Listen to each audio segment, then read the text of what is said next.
Opiniones y comentarios expresados en el siguiente espacio son exclusiva potestad de quienes lo emiten. Esta empresa televisora exime su responsabilidad o participación en los mismos.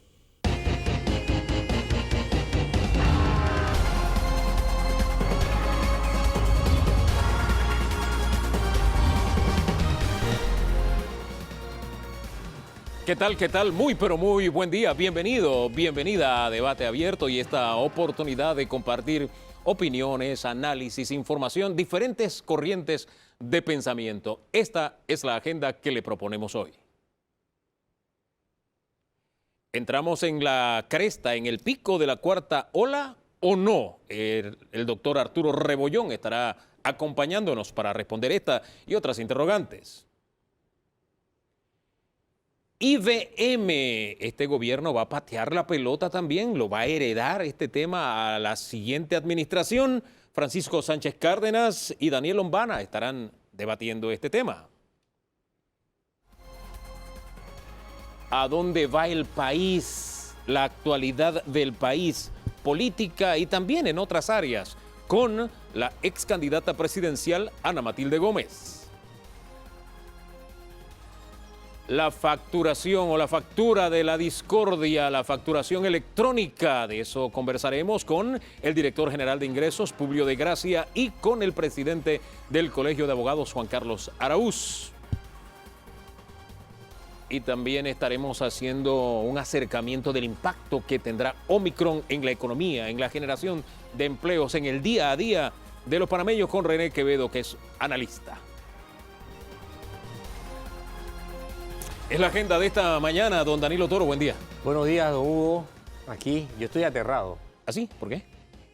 Yo estoy aterrado porque enero se nos está yendo y uno no lo siente. O sea, es la velocidad con que el 2022 se está yendo. La velocidad del tiempo. Yo con eso no peleo, para nada. No voy a alcanzar el tiempo. Él sigue su ritmo y yo me adapto a la velocidad que tiene. Vamos a abordar el primer tema. Si realmente estamos ya en el pico, llegamos a la cresta de la cuarta ola o tenemos que esperar más, y otros temitas adicionales con el doctor Arturo Rebollón, que nos acompaña. Doctor, muy buen día. Hola, muy buenos días. ¿Cómo estamos, don Danilo, don Hugo? Un placer estar aquí. Buen día, doctor. Doctor, comencemos por ese punto. Esta semana que inicia mañana, ¿ya llegamos a la cresta, al pico de esta cuarta ola? No. Hay que decirlo transparentemente, nosotros hemos visto que no hay evolución de retraso ni de aplanamiento de la tendencia de los casos. Al contrario, nosotros hemos visto a las autoridades que han tenido que sacar más hisopados, han tenido que poner más centros de vacunación, han tenido que duplicar las campañas de prevención y educación, porque estamos viendo una gran cantidad de casos. Y esto era esperado con la variante Omicron, que sabemos que es hasta 10 a 15 veces más infecciosa que la variante original. La diferencia es que esta vez nos recibe con un escenario de más de 85% de las personas con doble dosis. ¿Y qué estamos viendo hoy en día? Muchísimos casos, muchísimos, en su gran mayoría leves. Y cuando digo leve es que las personas contagiadas reportan solamente picazón en la nariz, ardor en la garganta, un poquito de tos, un poquito de fiebre, que se les quita a los 2 días. Entonces, esa es la ventaja, que es de tener una gran cobertura de vacunación. Sin embargo, vemos todavía que hay un grupo de gente vulnerable que representa el 90% de las hospitalizaciones y las muertes. Entonces, tenemos que seguir avanzando en prevención para que esta gente no se infecte y proteger a los vulnerables. Doctor, de su respuesta me quedan dos cosas. Si esta semana no llegamos al pico de la cuarta ola, ¿cuándo estaríamos llegando? Y segundo, si es 10 o 15 veces más contagioso Omicron, me parece que los 10.000 casos diarios que nos han dicho las autoridades que podríamos estar registrando, me parece una cifra conservadora, pero usted es el que sabe. ¿Qué cálculos tiene usted? Es una cifra bastante conservadora porque ya existen varios modelos de distintos sitios donde se ve que por las dinámicas de este virus podemos estar viendo hasta 10 veces de lo que vemos hoy, Hugo. Entonces, si lo queremos poner en un contexto para que la gente entienda cuál es la velocidad de transmisión, es que nosotros podemos tener entre 30 a 40 mil infectados diarios. Eso sí, eso no depende del número de pruebas que se hagan. O sea, la gente se va a infectar, los encontremos o no. Entonces, ahí es donde está la clave de todo esto. Tienes que hacer muchísima campaña de prevención porque nuestro sistema no es infinito en recursos, no es infinito en capacidad de prueba, no es infinito en capacidad de vacunas. Entonces tenemos que hacer mucha prevención para que no lleguen al sistema de salud. ¿Cuándo estamos en el pico de la ola? ¿Y qué vendrá después? ¿Se aplanará? ¿Bajará? ¿Qué pasará?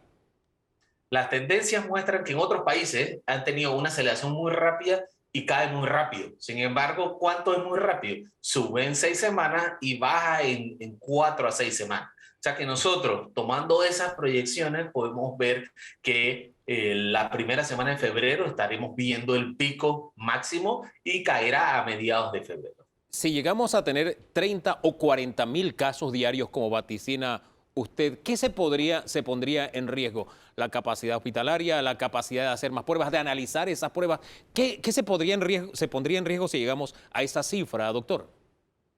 Va mucho más allá que solamente el sistema de salud, Hugo, porque estos son pacientes que son muy leves, que se pueden manejar en casa, que solamente tomando un medicamento para la fiebre se les quita. El problema es que al tú tener esa cantidad de gente aislada, vas a tener en cuarentena, las va a tener en aislamiento, ¿quién va a atender los sitios? O sea, ¿quién va a rellenar las alacenas de los supermercados? ¿Quién te va a dar las hamburguesas en el restaurante que tú quieres? ¿Quién te va a atender en el mercado de abasto? Porque no hay nadie. Entonces, ese es el problema que tiene esta variante, que es súper infecciosa y nos pone en aislamiento.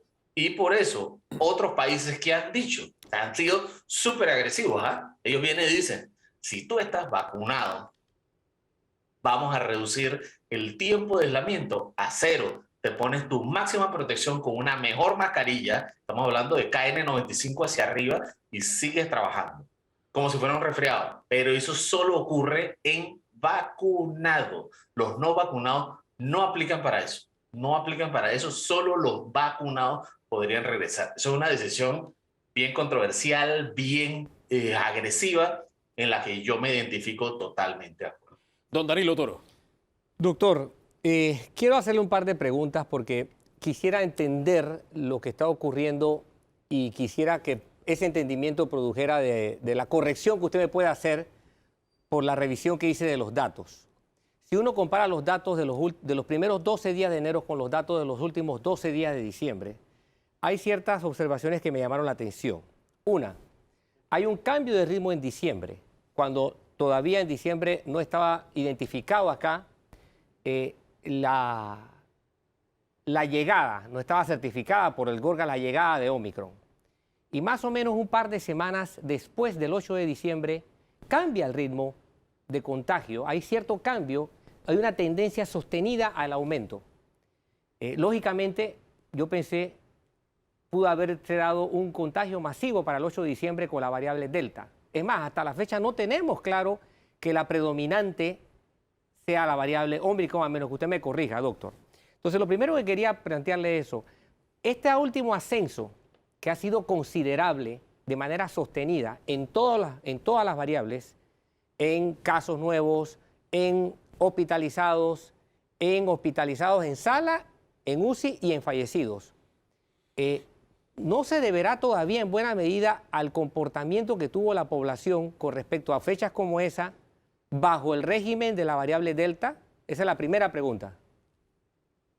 Bien, lo primero que hay que ver es que ya salió el reporte del Gorgas. En efecto, salió el reporte del Gorgas de noviembre-diciembre de vigilancia genética del virus, donde se mostró que el 75% de las muestras es Omicron. Eso implica que ya es la variante dominante. Pero y ¿para los cuándo, estudios doctor? que son históricos. ¿Pero a partir de cuándo? Desde el 11 de diciembre. Desde el 11 de diciembre ya habían muestras positivas por Omicron. Lo que sí es que se reportan, obviamente, cuando empiezan a aparecer, porque estos son estudios que son continuos. Van apareciendo muestras y se hacen los análisis al azar para identificar en las muestras. Y se identificó que desde el 11 de diciembre ya habían personas con la variante Omicron positivas. Lo que sí hemos visto es que al entrar una variante que es súper infecciosa, ella vino y destronó a la Delta en 2 semanas. O sea, oigan eso, Delta es la que arrasó con los sistemas de salud en Europa y llegó una variante nueva que triplicó el número de casos a nivel mundial. Entonces, así mismo ocurrió en Panamá. Nosotros estábamos reportando a mediados de noviembre, entre 200 y 400 casos. Y ahora que estamos a inicios de diciembre, a inicios de enero, estamos reportando un promedio de 4.000 casos. Eso es en un periodo muy corto, ¿eh? Entonces esto te implica la velocidad de infección que tiene, pero al no ser tan grave, se siente como que no es tan agresivo. Pero ya les digo, vayan a los almacenes, vayan a las tiendas y vean que ya no hay gente atendiendo. Ya no hay tanto tranque en las calles. Y es porque la gente está aislada por haber marcado positivo. Eso Hombre, también tiene un impacto importante porque para nosotros la gente es saludable porque produce. Y esa es la métrica de salud. Productividad en la vida. eso lo vamos a estar midiendo al final del programa hoy, el impacto que tiene Omicron en la economía, generación de empleos y demás, pero no tiene que ir al supermercado. Al ver Debate Abierto se dará cuenta de que hoy estamos híbridos, es decir, tenemos entrevistas presenciales y otras son vía Zoom, porque algunos de nuestros invitados se están cuidando porque han tenido contacto con infectados. Así que ya esta es una prueba. Don Danilo, usted tenía otra pregunta. Doctor, como le dije, todas las variables están en aumento. Sin embargo, la tasa de aumento, la tasa porcentual promedio para los primeros 12 días de enero, en el caso de los fallecidos, es sumamente baja con respecto a la tasa de aumento de casos nuevos y también con respecto a la tasa de aumento de los hospitalizados en sala. Ahora, los fallecidos siguen en aumento. Mi pregunta es, teniéndose esto y teniéndose que la más estable de las tasas ha sido las de la UCI, las unidades de cuidados intensivos, la pregunta que me surge es, ¿de dónde está muriendo la gente? Porque las UCIs han estado muy estables, la tasa de fallecidos es baja, pero es aumento sostenido, y la tasa de hospitalizaciones es relativamente más alta. Me hace pensar entonces que la gente está llegando tardíamente al hospital, aquellos que están falleciendo, la gente está llegando con síntomas avanzados, la gente está llegando con mayores gravedades, aquellos que están llegando sin llegar a presentar un caso de alarma como lo que tuvimos en el 2020. ¿Podría especularse lo que yo le estoy diciendo como hipótesis? Sí, claro. Mira, ahí hay de todo, ¿no? Esto es una combinación de factores. Lo primero es que este año estamos teniendo aproximadamente 7 a 8 veces menos hospitalizados, tanto en sala como en cuidado intensivo, en comparándolo a cuando no teníamos vacuna. También el 90% de los hospitalizados de sala y de UCI son los no vacunados. Eso es un hecho. No es porque yo quiero sonar que estoy atacando a nadie. No, eso es un hecho real, está contado. Segundo, también depende de cómo nosotros contamos las camas. Cuando nosotros contamos las camas, no es que estamos contando lo que se reportan los enfermos. Eso no es lo que reporta el Ministerio de Salud. Ellos reportan un censo de hospitalizados.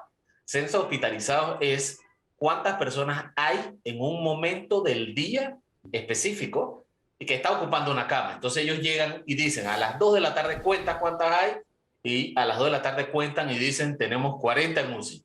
Pero, conociendo las tendencias de cuidados intensivos, de esta hospitalización, una cama puede ser ocupada hasta por 3 personas un día.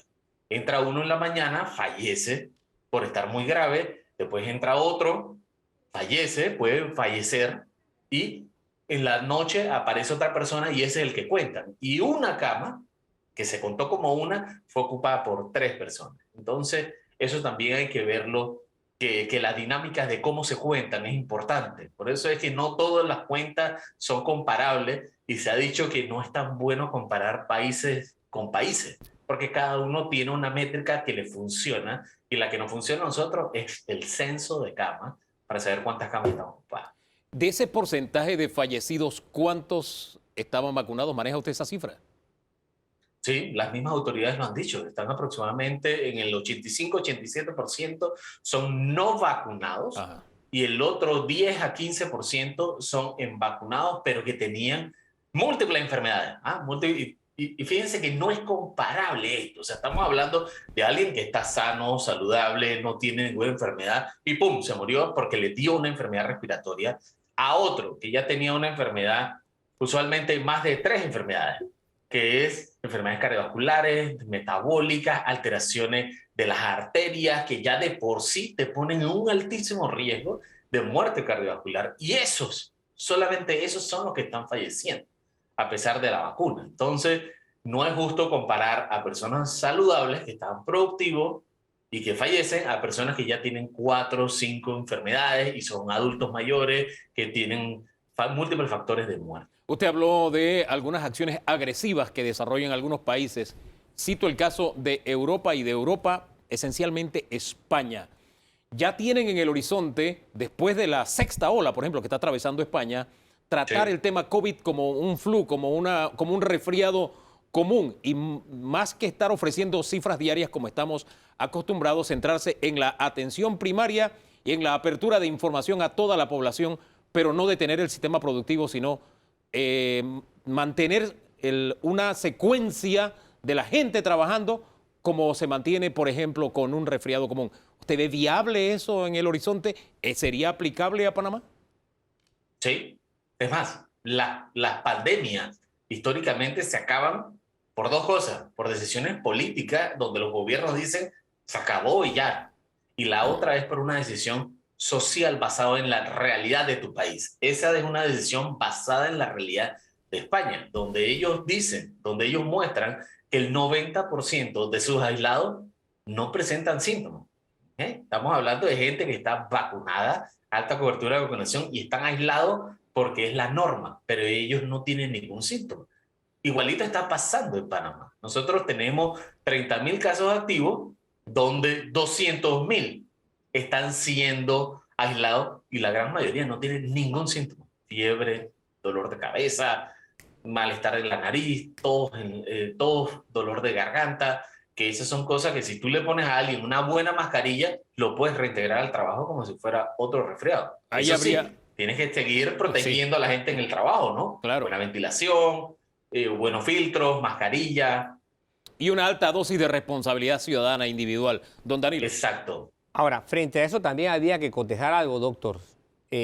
La capacidad, la robustez del sistema sanitario para atender una demanda súbita que explotase, que iniciase, ¿no? Los países europeos tienen mucha mayor robustez que los países de América Latina como el nuestro. Y si se diese aquí una explosión de casos, por muy benignos que fueran, vamos a pensar en el resfriado común, que de repente 200.000 personas necesitasen atención en los centros hospitalarios, nuestro sistema no tiene la robustez para reaccionar ante una demanda súbita de ese tipo. Por lo tanto, ¿no sería eso un factor de cuidado para poder decir, debemos hacer lo que está haciendo Europa? Es que nosotros tenemos que basarnos en ejemplos anteriores. Vamos a poner el ejemplo del diagnóstico de la rinofaringitis, que es el resfriado común, súper infeccioso. Nuestro sistema de salud atiende rutinariamente, según los datos del Ministerio de Salud del 2018, antes de pandemia, atendió 380.000 casos. 380.000 casos de resfriado común sin complicaciones en atención primaria. Y pero en atención un primaria año, pero en un año, pero no en un año, no en 2 meses. No Sí, en una cresta, claro, no en una claro. ola, ¿no? Sí. Exacto, pero eso también implica que mucha gente tampoco va al sistema de salud a atenderse. Eso siempre ha sido así. La gente viene cuando son síntomas leves. ¿Qué hacen? Lo primero que hacen es que van a la farmacia y buscan un medicamento para el síntoma. Entonces ahí tú bloqueas a un montón de gente que va con la picazón en la nariz, con el dolor de la garganta, con la fiebre, que se toman 1 o 2 medicinas y ya se les quitó. Que eso es lo que está pasando ahorita mismo. Esa es la realidad. Sí. Doctor, le El cierro con problema otro... es- Sí, disculpe. Le cierro con otro tema porque se nos acabó el tiempo. Otro tema que es foco de debate. Las muertes súbitas en deporte, en futbolistas principalmente. ¿Este es un fenómeno producto de la vacuna, producto del COVID? Denos información, denos luces sobre este tema. Claro que sí. Nosotros hemos visto que ahora la gente está más pendiente de esto. La FIFA tiene un reporte reporte, ¿no?, de muertes súbitas cardiovasculares, donde se hacen análisis a lo largo del tiempo y en un periodo, el último periodo reportado, que es del 2015 al 2018, ellos reportaron aproximadamente 650 fallecimientos de esto, específicamente en deportistas hombres. El 97% son en hombres, la gran mayoría son jóvenes, pero recordemos algo, los deportes de alto rendimiento implican que tú tienes que llegar a tu máximo potencial en muy poco tiempo. Eso puede provocar lo que se llama hipertrofia del corazón. Hipertrofia es que crece, pero en estas personas que crece muy rápido, no crece hacia afuera. Usualmente puede crecer hacia adentro. Entonces, ¿qué pasa cuando crece hacia adentro? El espacio del corazón para bombear sangre se hace más pequeño y provoca este tipo de fallecimiento. Que los vemos, eso es histórico, siempre ha ocurrido, es una de las principales causas de muerte en todos los deportes de alto rendimiento, porque esa hipertrofia existe. Ahora, después de pandemia, se han hecho varios análisis, como por ejemplo el de la Sociedad Española, que lo ha reportado, donde se han documentado aproximadamente 100 muertos en 2 años a lo largo de su registro, y donde la gran mayoría de estos, estamos hablando que el 70%, han sido recuperados con reanimación cardiopulmonar. Entonces, no es que han sido tan fulminantes, sí ocurrió porque tienen la hipertrofia, pero ha ocurrido desde antes y está ocurriendo ahora. La diferencia es la percepción de severidad de esto. Y muchos de estos pacientes, muchas de estas personas que están presentando ahora enfermedades del corazón es porque le dio COVID, que es algo que sí sabemos que causa daño al corazón. Entre 5 a 10% de las personas infectadas de COVID le puede dar una alteración del corazón. O sea, estamos hablando de un número importante cuando tú tienes 15 millones de pacientes infectados por semana. Gracias, doctor, por darnos luces sobre este tema en particular y todo lo que hemos abordado. Que tenga muy buen día.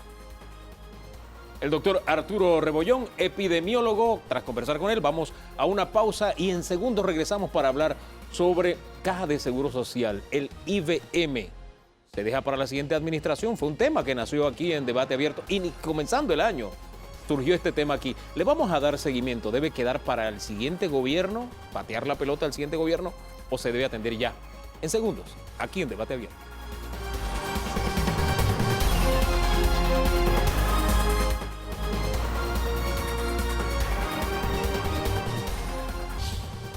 En su informe presidencial, el primer mandatario, Laurentino Cortizo, al hablar sobre el tema Caja de Seguro Social, usó muy pocas palabras, fue muy sucinto. Se espera el informe de la OIT. Acá, en estudio, estaba don Rafael Mezquita y él dijo que el gobierno actual debe crear las condiciones para que sea la próxima administración la que asuma las responsabilidades de ver qué se hace con el IVM. Este es un tema que tenemos que explorar a profundidad y tenemos dos invitados. Nos acompañan el exministro Francisco Sánchez Cárdenas y también Daniel Lombana, que ha estado muy metido en el tema del diálogo por la Caja de Seguro Social. Primero, ¿usted coincide con que debe ser así, doctor, que este tema lo herede la siguiente administración? Yo creo que una vez, muy buenos días. Bienvenido.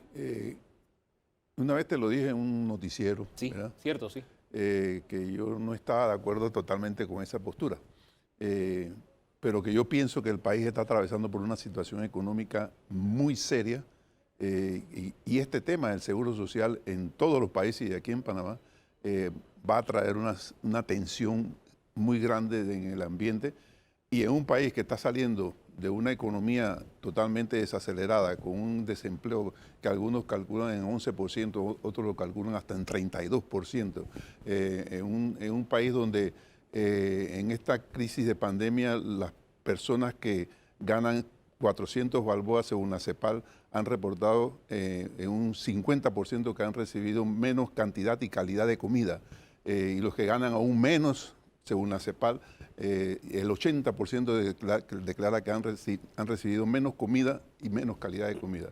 Y esto a pesar de que este grupo es el grupo que ha sido beneficiado con el plan solidario.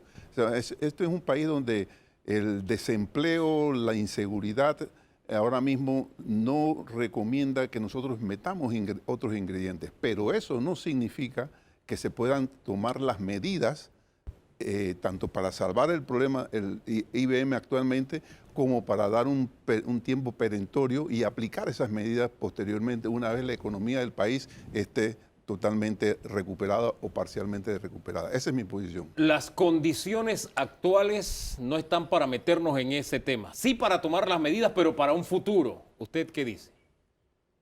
Mira, Hugo, yo tengo que diferir porque yo creo que es totalmente al revés. No es la crisis de la Caja de Seguro Social la que se mete en los problemas nacionales. Es la pandemia la que irrumpe en la realidad. O sea, aquí todos los gobiernos, cuando aspiraron, o sea, todos los candidatos que aspiraron a llegar a la presidencia en el año 2019 tenían conocimiento de la crisis. O sea, es inverosímil decir que la crisis de la Caja de Seguro Social se está metiendo en medio de la pandemia, porque es totalmente al revés. Ya tenía que venir un plan, ya tenía que venir una programación de qué íbamos a hacer con el problema de la Caja de Seguro Social, y luego entonces podíamos tal vez discutir, bueno, cómo adaptamos ese plan a la realidad de la pandemia, pero no al revés. Yo pienso que es totalmente lo contrario. Ahora, después de tener los puntos de vista de ambos, a mí lo que se me queda de verdad como la gran duda es si los fondos dan para que esto aguante hasta la siguiente administración. Sea que se tomen las medidas ahora, sea que se tenga que tomar después, el punto es, ¿alcanzan los fondos para que en el 2024 se puedan beneficiar los que se están jubilando o pensionando? Ese es un tema que hay distintas proyecciones, pero todas coinciden en que en los próximos años, 23, 24, 25 o 26, vamos a estar en una situación de insolvencia. Y eso es delicado. Eso es delicado, ¿por qué? Aquí se conversa mucho sobre el tema de la pirámide poblacional, sobre cómo ha ido reduciendo su base, cómo ha ido creciendo la parte de arriba, pero en realidad el principal problema que tiene el subsistema de beneficio definido es la falta de liquidez. Una falta de liquidez que fue creada producto de una transición que no se financió. Se pasó gente a un nuevo programa, el mixto, y se dejó sin nuevos cotizantes el de beneficio definido. Esa plata nunca se colocó y esa realidad no va a cambiar, se nos va a acabar el dinero y ese dinero no lo vamos a poder fabricar del aire. Ahora bien, esto implica que la medicina, si la inventamos ahora, no se la podemos aplicar después porque los fondos se van a acabar, doctor. Definitivamente que no puedes hacerlo. Si bien es cierto la pandemia irrumpió, es una realidad económica en todo el mundo que la pandemia ha causado estragos económicos en todos lados. Definitivamente que tenemos que tener en cuenta ese hecho para poder entonces, en base a lo que está sucediendo con esta pandemia, planificar qué vas a hacer en la economía de aquí en adelante. Y de eso se trata, de eso se trata.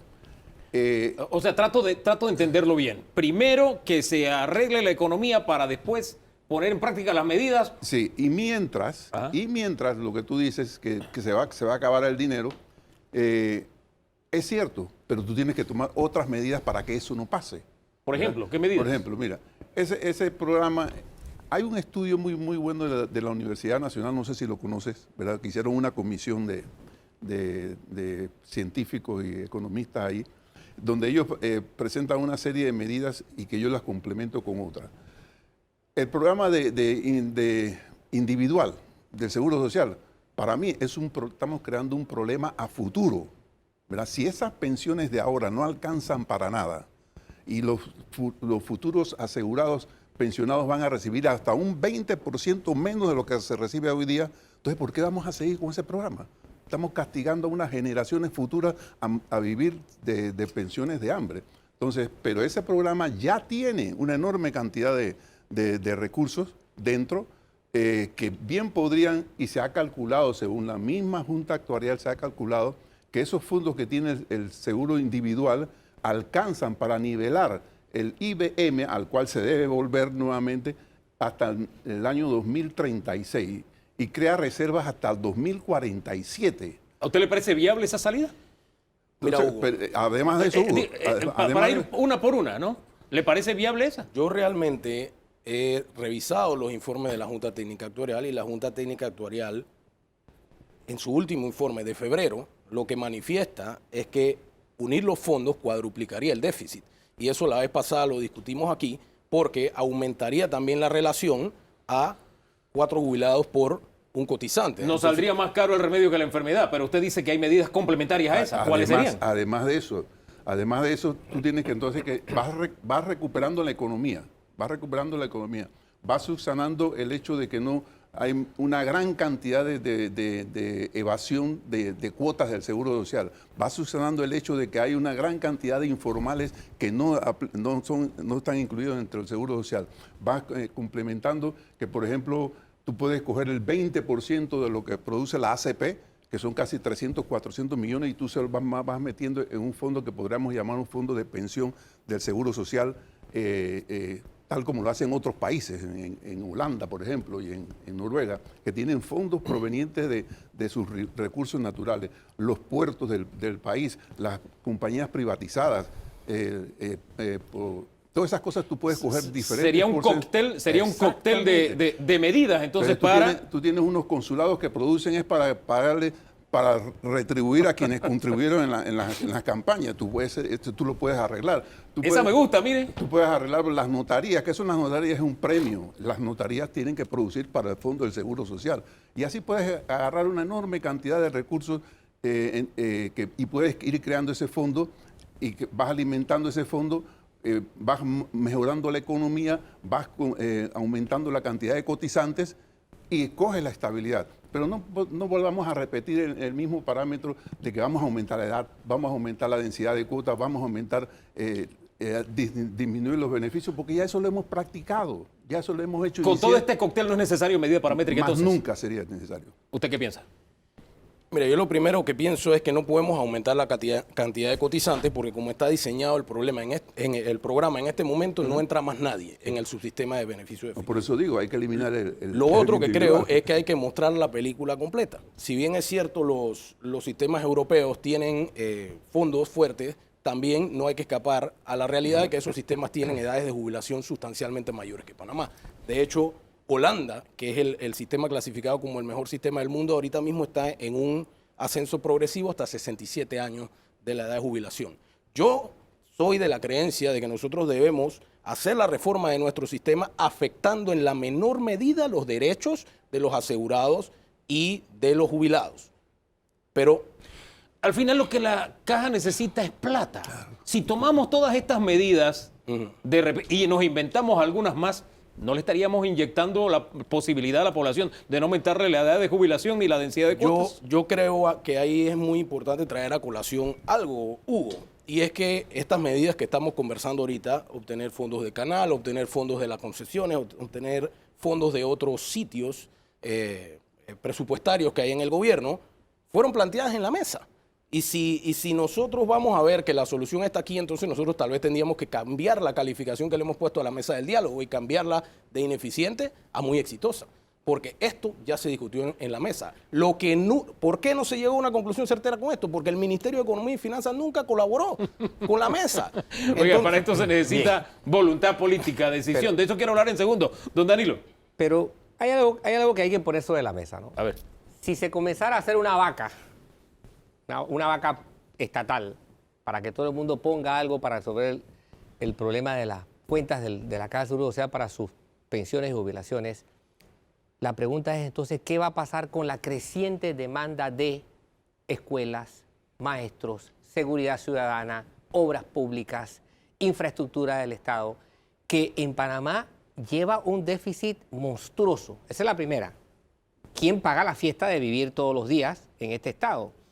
La segunda pregunta que yo le hago a los dos es esta. La gente cree, en el imaginario social hay la creencia de que, la convicción, ni siquiera creencia, de que yo le pagué al seguro mis cuotas y yo tengo tanto. Pero en la vida real, todo lo que yo haya podido pagarle al seguro para mi jubilación no existe. Ese dinero se utilizó para pagarle la jubilación a otra generación. ¿Qué va a ocurrir cuando desde hace una buena cantidad de años y ahora se ha empeorado, los cotizantes se vinieron al piso? La gente que tiene trabajo formal no existe. Y aun cuando se le abriera la compuerta a los informales, las cifras no alcanzan, no dan.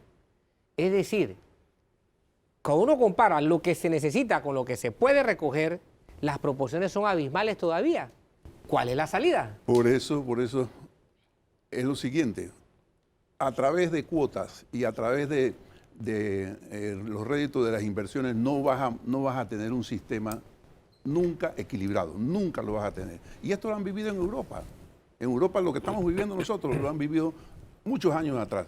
Por eso es que se crean los fondos especiales. Pero doctor, ahí quiero corregir algo. Una cuestión, no es una corrección, una observación, una corrección. Europa tiene un claro problema demográfico. Allá la tasa de natalidad vino cayendo bruscamente y Europa no produce la cantidad de ciudadanos que coticen prácticamente. Los europeos no quieren tener muchos hijos. ¿Cómo han resuelto ellos ese problema? Abrieron a la inmigración. La inmigración le resolvió el problema a Europa. Nosotros encima no tenemos ni planteado ni una ni otra cosa y nuestra tasa de natalidad viene bajando. Pero es que esos son números estáticos, por así decirlo. La realidad es que podemos tener, ¿verdad?, un sistema bien estructurado que tenga los recursos, aparte de las cuotas, aparte de las inversiones, tenga recursos extras. Y no es que le vas a quitar todo de la ACP para invalidez, vejez y muerte. Un porcentaje. Y otro porcentaje puede ir a salud, otro porcentaje puede ir al agro, otro porcentaje. De tal manera que no vas a restringir el uso de la plata de las diferentes fuentes solamente para el seguro. Entonces, tú vas desarrollando el país, vas desarrollando la economía. Y tú tienes que llegar, sí hay que modificar las paramétricas. Yo sí creo que hay que modificar las paramétricas. Y hay que llegar a lo que dice Lombana. Nosotros ya no, hay gente que a los 62 años no se quiere jubilar. No se quiere jubilar, pero se jubilan y siguen cobrando sueldo, ¿verdad?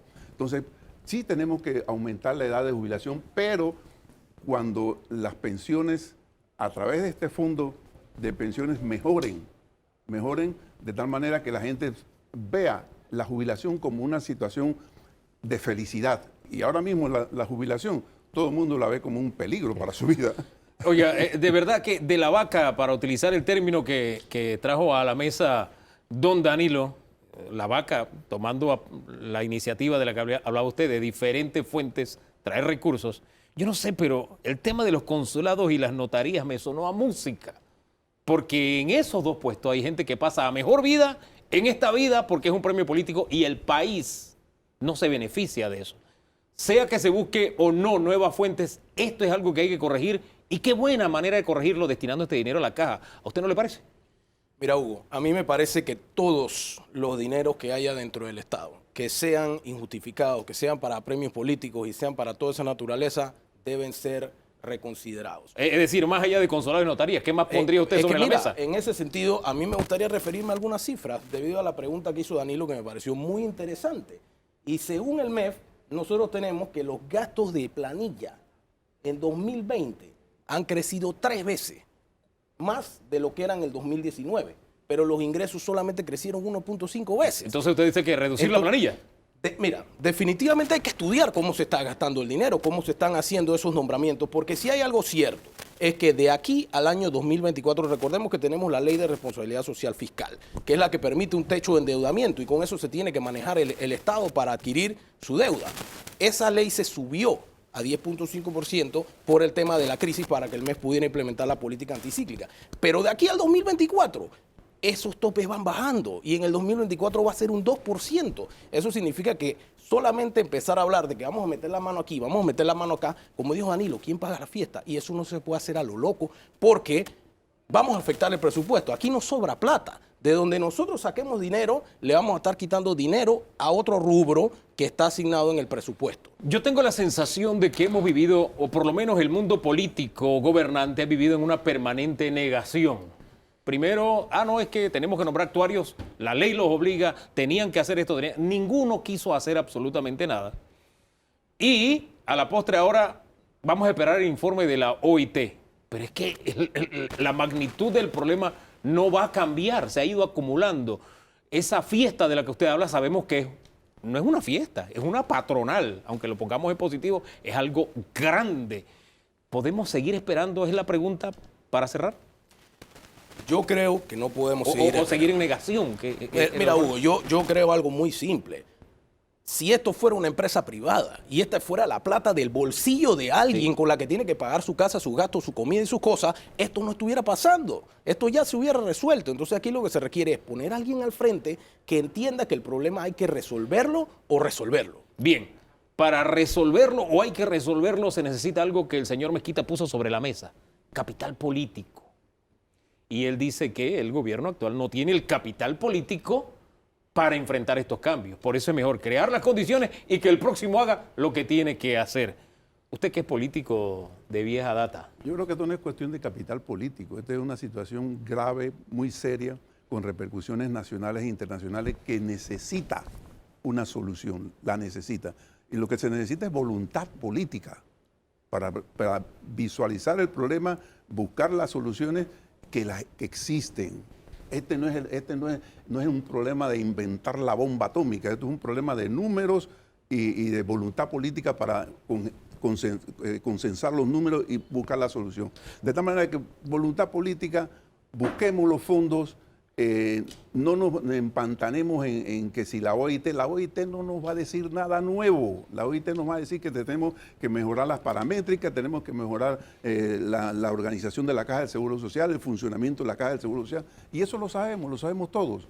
Quería hablarle un poquito de política también, porque esta semana se plantearon algunas cosas respecto a su partido, pero dice el productor que el tiempo se acabó. Así que será por otra ocasión. Cuando tú ¿Le quieras. parece? Siempre dispuesto. A usted, señor Lomana, también gracias por habernos acompañado. Gracias. Esta mañana nosotros hacemos una pausa. En segundos regresamos para hacer un balance de, como país, dónde estamos y hacia dónde vamos. El balance que hace una ex candidata presidencial, Ana Matilde Gómez, en segundos, nada más.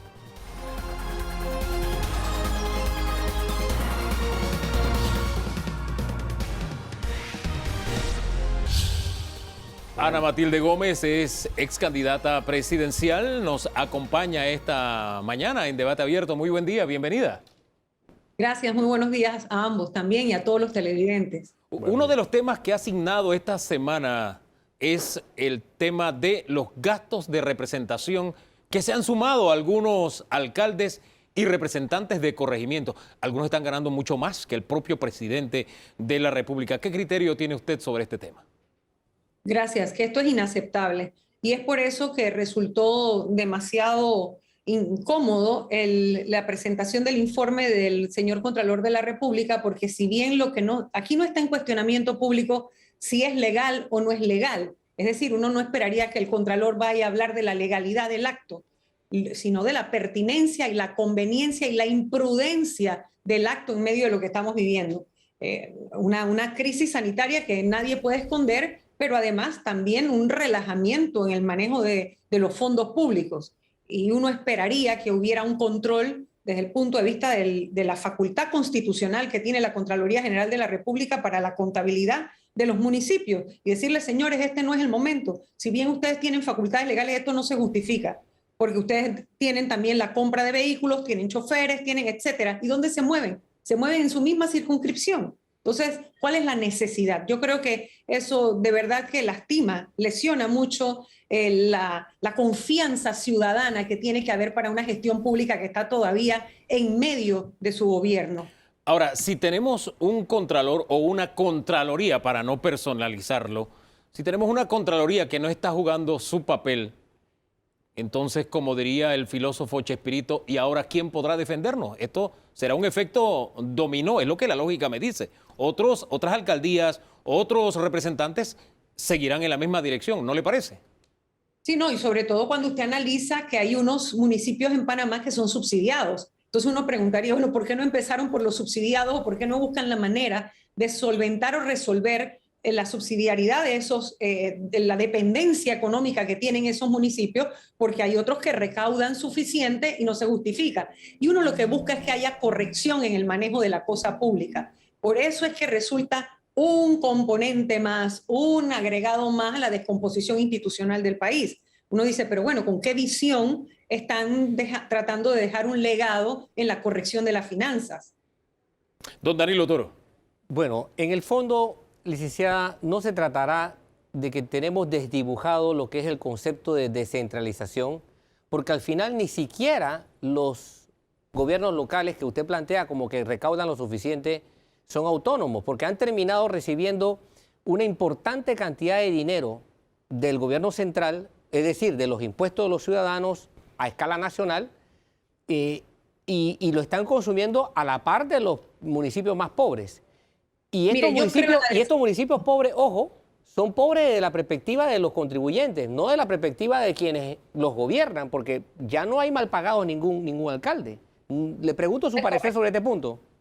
Es correcto, es que no se deben combinar ambas cosas, ¿no? La pobreza del municipio guarda relación con su capacidad de recaudación, la capacidad de los impuestos, la capacidad de obras que se pueden desarrollar, cuántos empresarios pueden aportar a la economía de ese municipio, generando empleos, abriendo empresas, poniendo negocios, etcétera.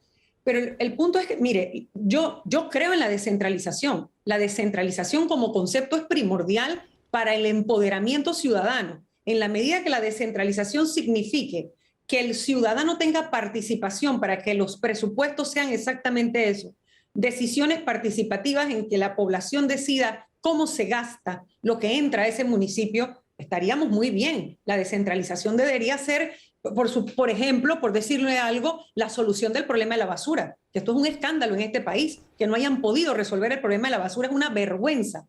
Que aquí no se pueda recoger la basura, no es solo un tema sanitario, es un tema de imagen pública. ¿Usted cómo puede convertir a este país en un destino turístico internacional? Y no es que me desvío del tema, sino que hablo de un ejemplo en el que la descentralización podría ser primordial, porque la basura, los desechos que se generan en los municipios no son iguales en todos. El municipio que está lleno de restaurantes o que tiene un perfil turístico, o el otro que es empresarial o comercial, o que tiene los desechos son de tipo cartón, de tela, etcétera. Todo eso puede reciclarse, se puede convertir en un país con una industria circular que aprovechara todo. Bueno, eso no lo están haciendo los municipios. Yo sí creo en la descentralización. Lo que creo es que se ha interpretado, se ha utilizado mal, y realmente la descentralización lo que buscaba no es el enriquecimiento de quien logra el cargo de elección popular, es el empoderamiento ciudadano para el desarrollo de esa localidad. Le cambio el tema y vamos a justicia porque ya hemos conversado sobre el tema justicia, pero me quiero enfocar en las decisiones recientes. Se declara en interinidad una serie de cargos, ya más de 400 cargos, desde jueces hasta defensores de oficio y demás. ¿Esto qué señal le da a usted respecto a la salud de la justicia y el futuro de la justicia? La mejor señal que se podría mandar es el paso correcto en la dirección necesaria para recomponer toda esa dinastía de interinidad que se había sembrado. Ese es el paso, o sea, hace rato había que darlo.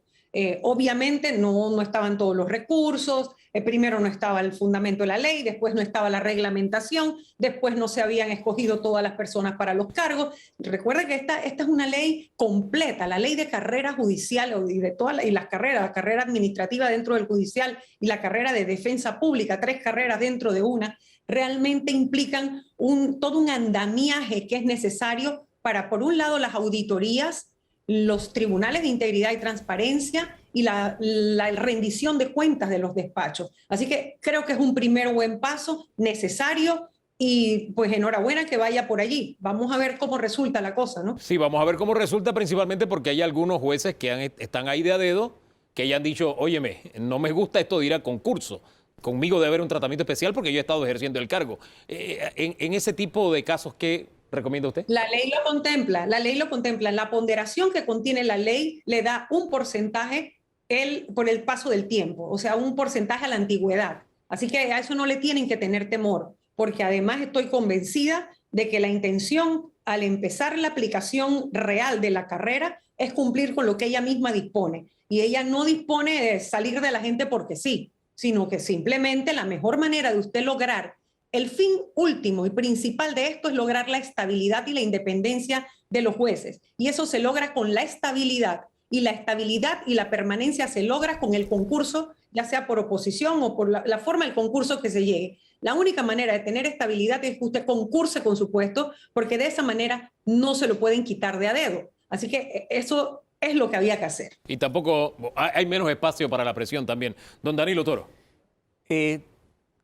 Licenciada, tal como usted ha dicho, era un paso indispensable en la dirección correcta hacia el objetivo correcto. La pregunta es, siendo necesario, ¿es también suficiente? ¿O le parece a usted que hay que hacer algo en materia de evaluación de los jueces? ¿Estamos contentos con lo que hace el sistema evaluando a los jueces y quedan entonces inamovibles después que lleguen a sus posiciones obtenidas por concurso? No, es que el sistema está contemplado para que haya una constante evaluación del desempeño, no solo de la parte administrativa que tiene las auditorías, es decir, no puede ocurrir que haya un juez que simplemente no falle porque no quiera fallar. Eso no puede seguir pasando en el sistema. Es un caso que demore 20 años, 25 años, 10 años, 15 años. Justicia tardía, dice el estribillo, no es justicia. Y tiene toda la razón de ser, porque ¿cuál es la razón de que exista un tercero imparcial que dirima las causas? Bajar la litigiosidad de un país, resolver la conflictividad. La que llega a los tribunales tiene que tener un tercero imparcial que resuelva, pero en tiempo oportuno, para que realmente haya paz, para que haya justicia. Tiene que haber paz. Y para que haya paz, quien tiene la razón debe recibirla, darle a cada quien lo que le corresponde. Así que no se preocupe por eso, porque la ley está bien concebida, podrá tener algunas fallas, algunos vacíos, huequitos que quedaron, eso se pueden ir subsanando en el camino, como por ejemplo yo ahora podría analizar con el paso del tiempo y todo lo que vi, lo complicado que fue conseguir en los perfiles para el Tribunal de Integridad y Transparencia, que por ejemplo se debió haber pensado en que no solo vinieran de dentro de la carrera, sino personas con una larga trayectoria, experiencia, conocimiento, que pudieran venir, por ejemplo, de la academia o del foro, también del foro de abogados, etcétera, con una trayectoria, un perfil determinado, y eso tal vez hubiera ayudado a conseguir más rápido y mejor llenar los perfiles para el Tribunal de Integridad y Transparencia. Así que no hay que tener temor de eso, porque también la ley contempla la evaluación del desempeño, que no es que signifique que ahora un juez no puede fallar en su conciencia, no puede fallar libre. Lo que se implica es que usted pueda tener la justificación en el expediente, como siempre debió ser. Es decir, su sana crítica está allí, perfecto, pero usted no puede desconocer las pruebas que están en el expediente. Usted no puede salirse por la tangente. No sé si les logro transmitir. O sea, lo que se espera es que se falle en derecho, que no haya presiones, y que una de esas presiones que le vamos a quitar a los jueces es precisamente la interinidad de sus puestos, el riesgo de perder el trabajo solamente porque alguien superior le llame o porque los intereses políticos o económicos intervengan en el proceso que usted tenga en ese momento. Quiero hablarle de justicia, de un caso muy especial para luego pasar a otros temas. Cierro justicia con esto. Este mes, un magistrado español debe venir a Panamá a tomarle declaraciones a 2 exministros. Más allá de creo que es el caso Mercasa, si la memoria no me es infiel, el tema de los mercados y demás. Lo que me llama la atención es que de alguna forma uno ve que la justicia internacional toma en sus manos temas de justicia que en Panamá de alguna forma pasan desapercibidos o no tienen desenlace o se le da larga. No es el único caso. Hombre, el caso de los hermanos Martinelli, Odebrecht, es uno de los tantos, pero se suma a este adicional. Y viene siempre ese sabor de boca de que la justicia funciona en otros países en temas relacionados con Panamá, pero la justicia en Panamá no nos da esa misma satisfacción. ¿No le queda esa impresión? Por supuesto, y mientras los jueces y magistrados no comprendan la importancia del rol de la administración de justicia en el sostenimiento de la democracia, las expectativas ciudadanas respecto a los grandes casos de corrupción no van a ser satisfechas, y eso va a contribuir a seguir profundizando las brechas de desconfianza que hay respecto a la gestión pública en general. Entonces, ¿el mensaje cuál es? Nosotros no podemos seguir siendo la burla internacional. No puede ser posible que en los mismos casos, con los mismos hechos, en otras jurisdicciones, en otras latitudes, se logren condenas y se mencionen panameños que están por allí riéndose y caminando campantemente, libremente y tranquilamente como si no hubieran hecho nada. Y en expedientes en otros países tienen señalamientos de responsabilidad, y que en Panamá no haya consecuencias en esos expedientes. Eso es inaceptable, y el llamado es precisamente a la conexión que debe tener un juez en el sentido de saber si usted es imparcial, usted es la justicia, usted debe ser independiente, es autónomo, perfecto, todo eso está muy bien. Y debe fallar en derecho, pero no se olviden nunca que el papel de la administración de justicia es, en última instancia, la paz social, y es un pilar fundamental del sostenimiento de la democracia. Y mientras las expectativas ciudadanas frente a realidades como esa, que se nos enrostran de que sí nos robaron, de que sí metieron la mano en determinadas instituciones y contratos públicos, mientras esa verdad nos venga de afuera, no podemos seguir callados en nuestros tribunales. Don Danilo. Hablen con la sentencia, sí, pero digan la verdad. Don Danilo. En el esquema que usted está planteando, ¿hay alguna reasignación al rol de los actores? ¿Usted considera que los actores o los tomadores de decisión aquí merecen revisar su papel? Y le pregunto esto por una sencilla razón. ¿Qué nos queda pendiente al no tener un cambio constitucional en esta nación con respecto a lo que usted ha planteado? Bueno, no escuché el inicio de la pregunta, pero asumo que tiene que ver en general, no es solo del Poder Judicial, ¿verdad? Es correcto. Entonces, o sea, al no tener un cambio constitucional, ¿qué nos queda pendiente con respecto a lo que usted ha planteado? Sí, bueno, el cambio constitucional, no solo pequeños cambios ni cambios cosméticos, el rediseño del poder, de cómo se maneja el poder en el Estado es fundamental. Yo creo que esto los distintos gobiernos lo han ido postergando, lo disfrazan, lo disimulan, lo atemperan, pero no lo logran comprender. Panamá hay una constitución buena, sí. Tiene un corte liberal, sí. Tiene algunos derechos y garantías muy buenos, sí. Todo eso es verdad. Pero el diseño del poder y cómo se articula el poder nos ha demostrado al paso del tiempo que resulta insuficiente para la realidad nacional y mundial, por donde van los tiempos. Los controles, los pesos y los contrapesos quedaron ya desfasados en la Constitución.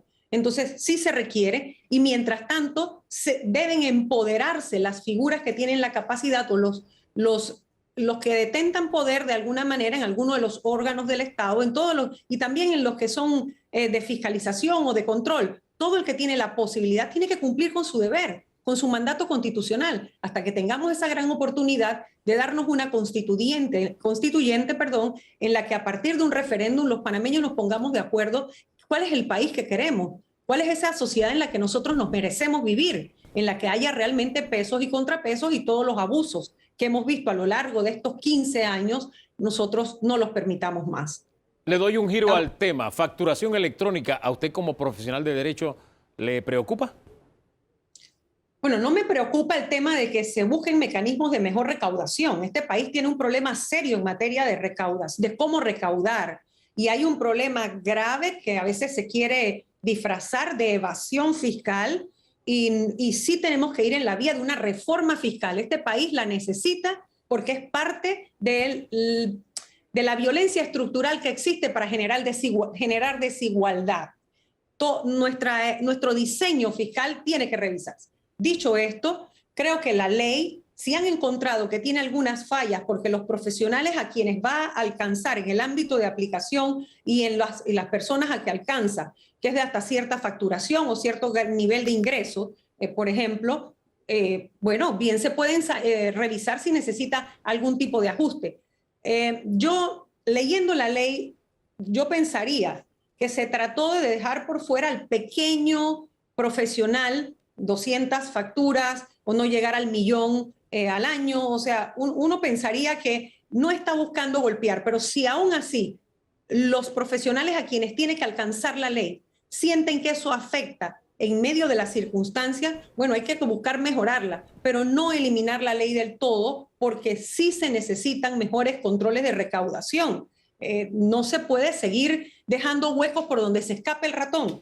No todo el mundo, estamos de acuerdo. Además que este país tiene una distorsión terrible en el sentido de que quien más gana no es el que más paga. Y eso es lo que se debe perseguir. La clase media profesional está muy golpeada porque es la más identificable, es la que más fácilmente paga los impuestos y a la que se le alcanza y se le agarra más rápidamente. Entonces, por eso también yo creo que hay una gran insatisfacción, porque en la medida que usted no vea que se revisen las grandes exoneraciones, que se convierten en que usted no paga impuestos sobre la renta, por ejemplo, en que usted genera grandes riquezas y usted siempre queda evade porque encuentra 1000 maneras de zafarse y el Estado no lo persigue, no lo busca. Entonces vamos a seguir disgustados los que estamos en ese gran medio, que somos los que tenemos la mayor carga impositiva en el país. Bueno, ese es el tema que vamos a abordar en el siguiente bloque. Quiero citarle el anterior, que tiene que ver con las reformas a la Caja de Seguro Social, IBM. Está sobre la mesa la posibilidad de que este gobierno le deje la tarea al siguiente por falta de capital político, en espera del informe OIT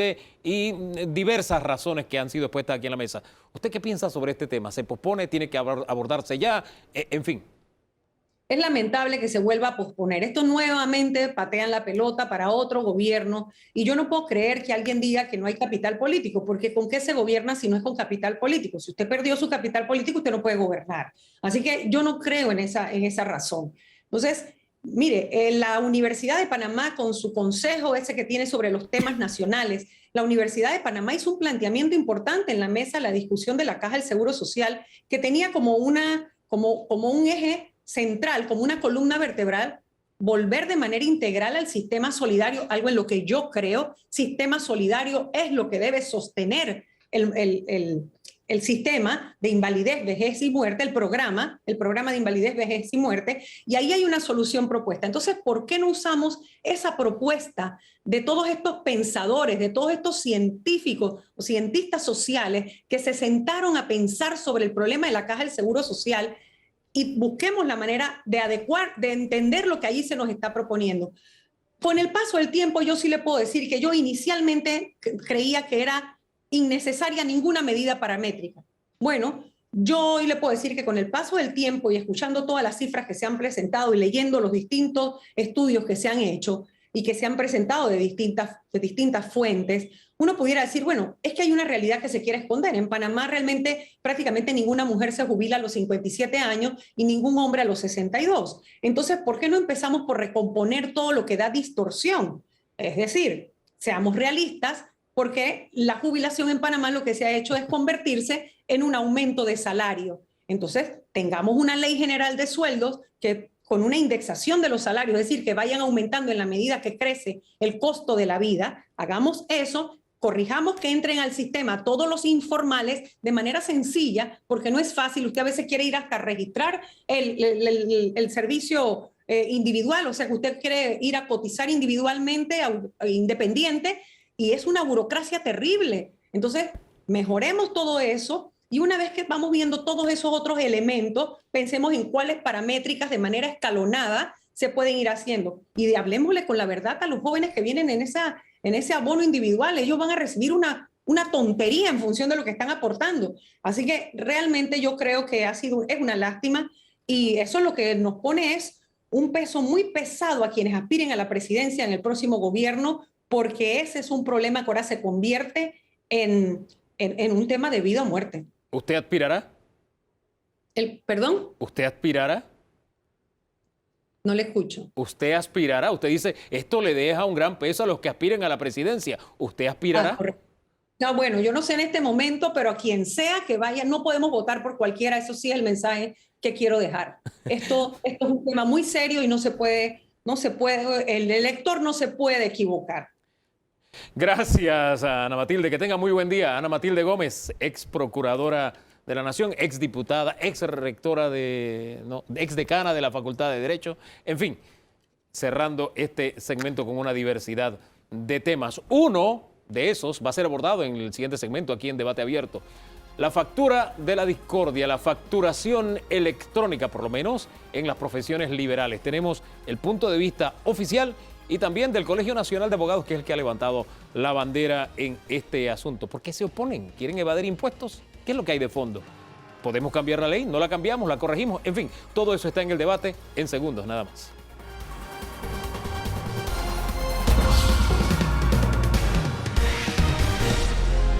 Esta mañana comentábamos la ley 256 de 26 de noviembre del 2021, la que establece algunos parámetros con el pago de impuestos, facturación digital, electrónica, es el tema que vamos a abordar en este segmento. Nos acompaña el director de la DGI, Publio de Gracia, bienvenido, y Juan Carlos Araúz, presidente del Colegio Nacional de Abogados.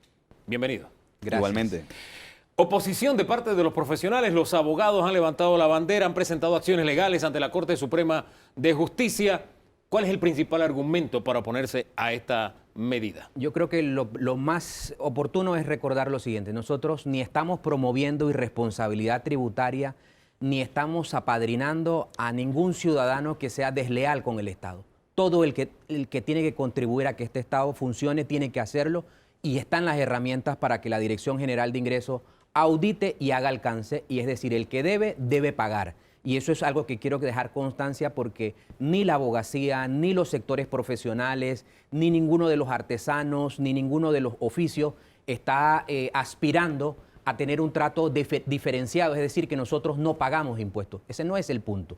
Nosotros estamos debatiendo sobre un primer punto, el jurídico, el alcance del artículo 40 y del 17 en torno a una ley que entra a reglamentar... 40 y 17 de la Constitución. De la Constitución Nacional. Concretamente eso en relación al parágrafo el que establece la obligación de los profesionales, oficios, artes a ser regulados en esta nueva normativa. Esa situación está amparada en lo siguiente. El artículo 40 contempló unos supuestos muy concretos en los que el Estado puede intervenir en reglamentar a las profesiones. Y ninguno de esos supuestos que están enumerados es el sustento con el cual esta ley se ha promulgado. Y eso solamente habría que constatarlo leyendo las actas legislativas, en donde el sustento y la motivación no guarda relación ni cercano ni aproximado con las profesiones liberales, y eso es, digamos, el punto de partida. Luego está, obviamente, que esto es un proyecto inconsulto. Vamos parte por parte. Vamos primero con esto del artículo 40, que no pueden reglamentar, no pueden regular las profesiones basados en este artículo. ¿Qué dice la DGI sobre este argumento? Bueno, primero que todo, buenos días a todos los que nos están viendo a través de la pantalla y los que nos están escuchando. Obviamente, Juan Carlos y yo somos abogados, y parte de ser abogados genera controversia en el debate, ¿no? Nosotros hay que partir de un hecho claro. Desde el año 1976 existe la obligación en la ley de que todos los panameños y panameñas tienen la obligación de documentar y facturar. Lo que estamos cambiando simplemente es el método, pasar del papel a una pantalla, a la tecnología. Por lo tanto, no estamos obligando a nadie a hacer lo que ya no estaba establecido en la ley. Por lo tanto, el debate realmente, desde nuestro punto de vista, es el cómo se va a realizar esa facturación y esa documentación. Lo que está cambiando es la forma, el fondo sigue siendo el mismo. Es lo que argumenta la DGI. Y justamente no tiene facultades para cambiar la forma. Es un muro que constitucionalmente se estableció. Nosotros hemos tenido 4 constituciones, la de 1903, la de 1941, la de 1946, cada una con un artículo destinado a las profesiones liberales y cada uno con un alcance y los límites al Estado. Fueron sufriendo modificaciones. La última, la del año 46, estableció 4 posibilidades de reglamentar a las profesiones liberales, y la del 72, que es la que nos rige, aumentó a 6. Ninguna de ellas abarca la capacidad ni de la Dirección General de Ingresos para reglamentar ese cambio de método, porque inclusive conlleva una sanción que determina multas e inclusive el cierre del establecimiento, que en el contexto de ahora imponerse el cambio de método se transforma en la posibilidad inclusive del cierre de un despacho de abogados, por ejemplo, que la Constitución prohíbe, que entonces tenemos un régimen de sanciones no aplicables a una norma que quedaría sin eficacia, porque colocar sanciones en una ley que no son posibles, usted tiene una norma inejecutable, y ese es el tema, una obligación que al final es aparente, pero no está atendiendo el problema de fondo. Y nosotros estamos dispuestos a hablar sobre el problema de fondo, que es la evasión de impuestos y el mal ciudadano que en este país no contribuye, y la gran empresa. Y cómo no tocar esos temas que obviamente afectan al profesional que nosotros estamos representando en este momento. Es el profesional de clase media, el que va a sacar a sus hijos de las escuelas privadas, el de la avalancha de problemas en medio de la pandemia, el que tiene necesidades, el que cerró oficina, el que está atendiendo desde su casa, el que de a milagro puede pagar la cuenta de teléfono, el que el internet lo tiene intermitente porque no puede pagar un plan de alta velocidad. Ese profesional es el que simplemente necesita, y que la voz de nosotros se alza justamente para reivindicar una condición de un profesional lastimado en medio de una coyuntura en que el Estado no lo está volteando a ver. Préstele la guitarra, por favor, a don Publio. Solo quiero decir lo siguiente, no puedo hacer equipo si a mí no me toman en cuenta. Claro. Lo inconsulto Lo de del la ley... consulto vamos enseguida. Cerremos lo del artículo 40 porque sí, es la forma, pero es la forma lo que no pueden regular, es el argumento. Además, usted como abogado se estaría disparando en el pie, ¿o no? Yo, nuevamente, eso es parte de la controversia. El colegio ha presentado de manera en su derecho ante la Corte Suprema de Justicia, la que establece el control de la constitucionalidad, si es o no constitucional.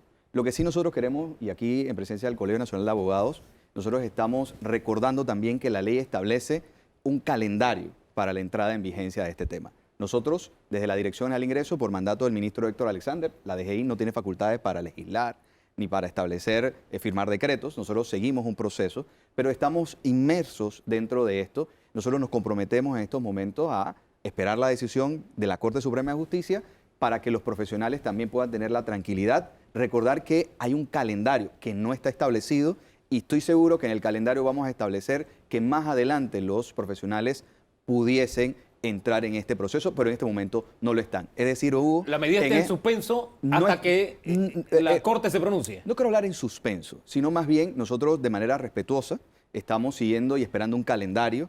Creemos que, y así estaba dentro de la estrategia, que los profesionales iban a entrar probablemente en un año más adelante. Por lo tanto, nosotros creemos que más tardar un año, la Corte debe ya haberse pronunciado al respecto.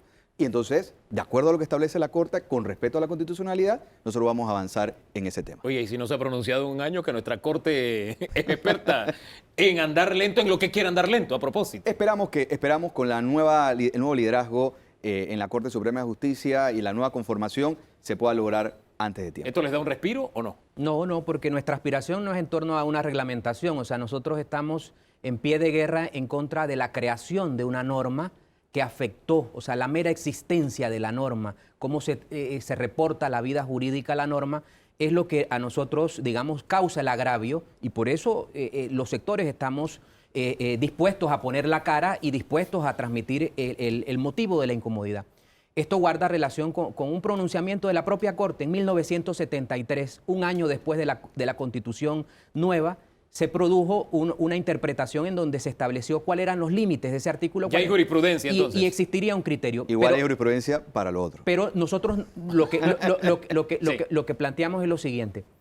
El debate ahorita mismo social y colectivo está en torno a que nosotros hemos planteado como Colegio de Abogados recientemente 3 debates en la Corte. Uno sobre la inconstitucionalidad del presupuesto de la justicia, otro sobre la inconstitucionalidad de algunos artículos de la justicia comunitaria de paz y este tercero sobre la factura electrónica. Los 3 los hemos hecho con responsabilidad absoluta y con la disposición de construir este país. Y con ese criterio yo pretendo establecer la legitimidad de la causa que se ha planteado por parte de los Mientras profesionales. usted habla, don Publio asienta con la cabeza que sí. Don Danilo. Un par de preguntitas. A ver. Esta administración de la DGI ha hecho estimaciones sobre lo que al Estado se le escapa en materia de cobertura de ingresos por razón impositiva. ¿Cuánto podría representar actualmente, no lo que debiera ser, cuánto representa actualmente el aporte de las profesiones liberales al universo de los ingresos que le entran al Estado por vía de la DGI? Hay que partir también, como parte antes de lo que habla Juan Carlos, hay que recordar que a los profesionales, o mejor dicho, a las personas que trabajan para un empleador, se les retiene el impuesto sobre la renta. O sea, ya la mayoría de los panameños que trabajan para una empresa se le está reteniendo el impuesto sobre la renta, no tienen que declarar absolutamente nada, eso lo hace el empleador. Obviamente, el tema de los profesionales liberales, de acuerdo a un monto que establece la propia ley, tienen la obligación de presentar su declaración de renta. Recordar que la declaración de renta parte de un supuesto de que haya ingresos. Si no tienes ingresos, no tienes que pagar ni $1. Eso es importante y es parte de la cultura tributaria que vamos a aprovechar estos momentos para hablar y fortalecerla. En la parte de los profesionales que me estás hablando, y quiero hablar más, no lo hemos segmentado por los profesionales, porque sí hay un hecho claro. La mayoría de los profesionales en Panamá cumplen con sus obligaciones tributarias. Y eso hay que reconocerlo. Simplemente estamos facilitando el proceso, porque es el método. No se ha cambiado, ni se ha agregado obligaciones, ni se ha agregado impuestos. Es simplemente el cambio del método. Pero yo te lo hablo desde el punto de vista general. Panamá pierde entre 3 y 6% del Producto Interno Bruto en evasión fiscal. Son miles de millones de dólares que puede ayudar al bienestar de los panameños y panameñas. Por lo tanto, cuando estamos hablando de los ingresos, hablando de impuestos, estamos hablando de la posibilidad de que el país, los que nos están viendo, tengan mayor bienestar, más carreteras, más acueductos, mejores hospitales, etcétera, etcétera. Nuevamente, estamos transformando el método. Así como la escuela se pasa de un pizarrón a tiza, se está pasando ahora a un pizarrón digital. Ese es el cambio. Mientras conversaban, salió en pantalla el artículo 40 de la Constitución para que quienes no lo conozcan se ilustren sobre el particular. Vamos al tema de lo inconsulto, que era el segundo argumento que usted iba a poner sobre la mesa. Claro que sí. O sea, el Estado, los gobiernos pasan, van, vienen y no pueden pretender que los sectores de la sociedad nos sintamos parte si nadie nos toma en cuenta. El Colegio de Abogados recibe permanentemente correspondencia, tanto de la Asamblea como de la propia Presidencia al momento de refrendar o aprobar proyectos de ley para emitir conceptos.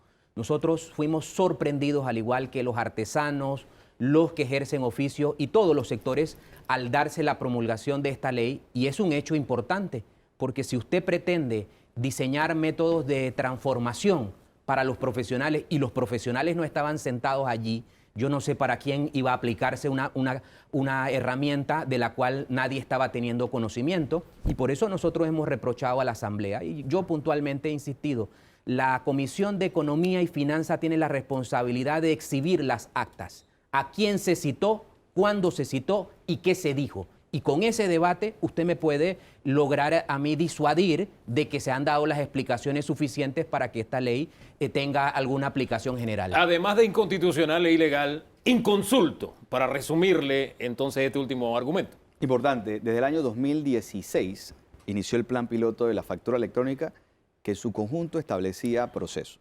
El primero se cumplió en la administración pasada, que es la que impulsa esto, y es un tema de responsabilidad de esta administración darle continuidad a los procesos que se han llevado a cabo. Nosotros, cuando llegamos a la administración tributaria, pasamos al paso 2, es al proceso voluntario, que se mantiene vigente, porque ahora mismo, y hay que aclarar, nadie está obligado a pasar a la factura electrónica. Los que estarían obligados van a ser los proveedores del Estado a partir del 30 de julio de este año. Y simplemente los nuevos registros, que son muy pocos, de contribuyentes, tendrían que usar factura electrónica, ya sea por PAC o a través de la facturador gratuito. El tema de lo inconsulto, yo creo que pudiésemos hacerlo mejor, y eso es parte de lo que siempre se puede mejorar. Es una facultad de la Asamblea Nacional de Diputados convocarlo, pero creo que también los diputados fueron bastante sabios. La ley establece que el órgano ejecutivo reglamentará el calendario, y a partir de eso, como dirección, hemos hablado, no solo con el colegio, y el presidente está aquí. Personalmente fui al Colegio Nacional de Abogados, fue bastante interesante, bastante... Muy dinámica. Muy dinámica la conversación, Sí. Pero con APEDE, con el CONEP, y es más, hoy, el día viernes, sostuve una reunión también con la Comenenal, y entonces estamos conversando con todo el mundo que eso es parte del proceso. Probablemente lo que dice el presidente del Colegio Nacional de Abogados está solicitando que pudo darse en un primer debate, pero la misma ley establece la oportunidad de conversar.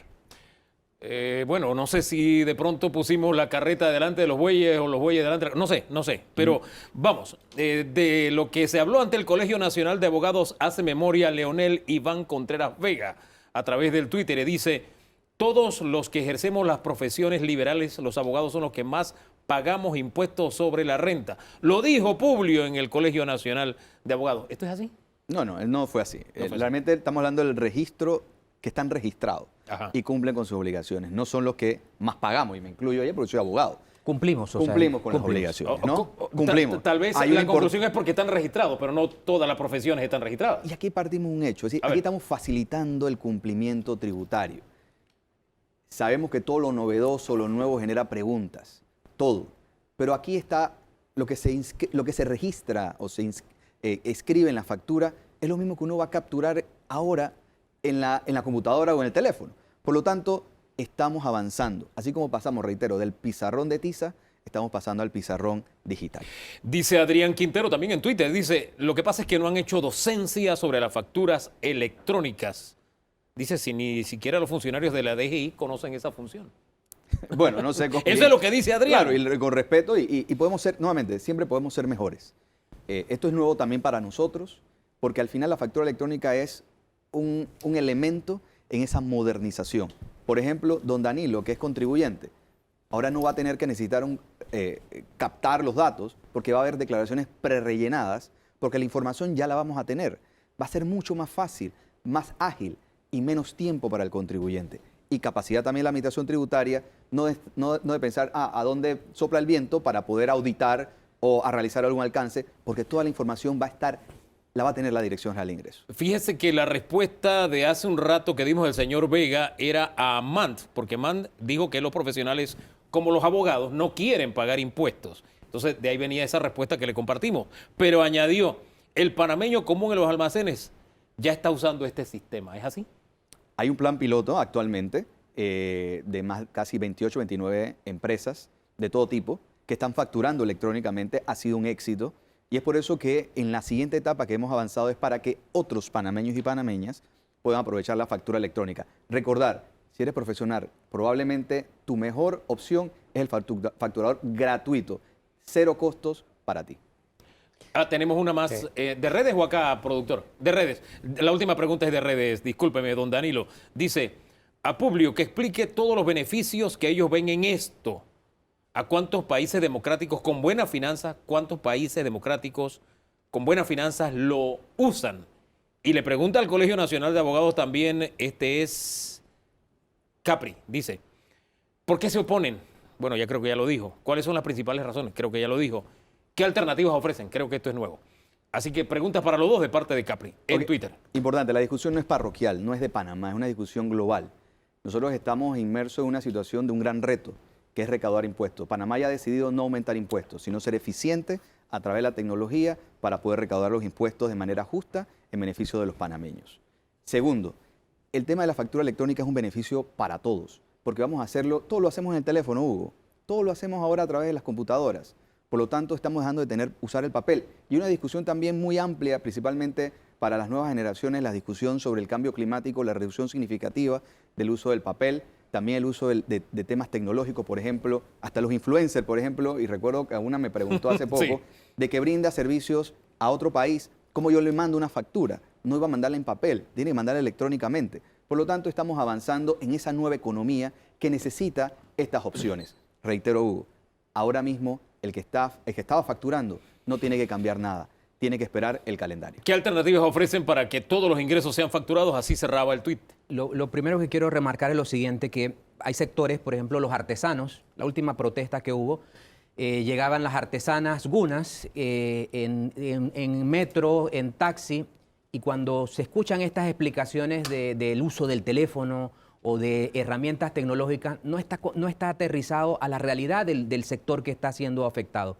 A lo largo y ancho del país tenemos compañeros que cerraron oficinas, que no tienen internet, que el teléfono no es el último teléfono en tecnología. Es decir, no se está atendiendo a la realidad de los cientos de miles de afectados con esta realidad. ¿Qué ofrecemos o qué proponemos?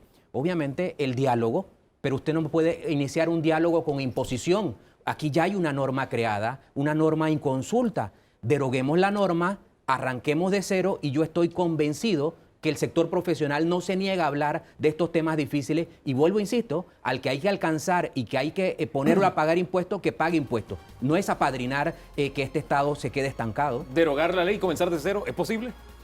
Yo creo que no es posible comenzar de cero. Pienso que hay espacios actualmente en la ley para seguir conversando. Lo vamos a realizar y hemos conversado siempre.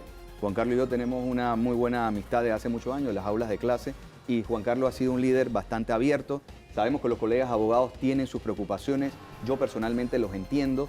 Vamos a seguir conversando. Es un país, y así lo ha dicho el presidente Cortizo, de seguir conversando para generar esa paz social y poder recuperarnos económicamente. Señores, gracias por estar hoy en Debate Abierto. Nosotros hacemos una pausa. En segundos regresamos porque vamos a tratar de medir el impacto que genera en la economía, en la generación de empleos, en la reactivación Omicron. Comenzamos hablando hoy sobre esta ola que está atravesando el país, pero también la está enfrentando el mundo. Ya hay puntos de vista de organizaciones como el Banco Mundial, entre otros, que han tenido que replantear las perspectivas económicas. ¿Eso cómo toca a Panamá? En segundos nada más lo vamos a abordar aquí en Debate Abierto.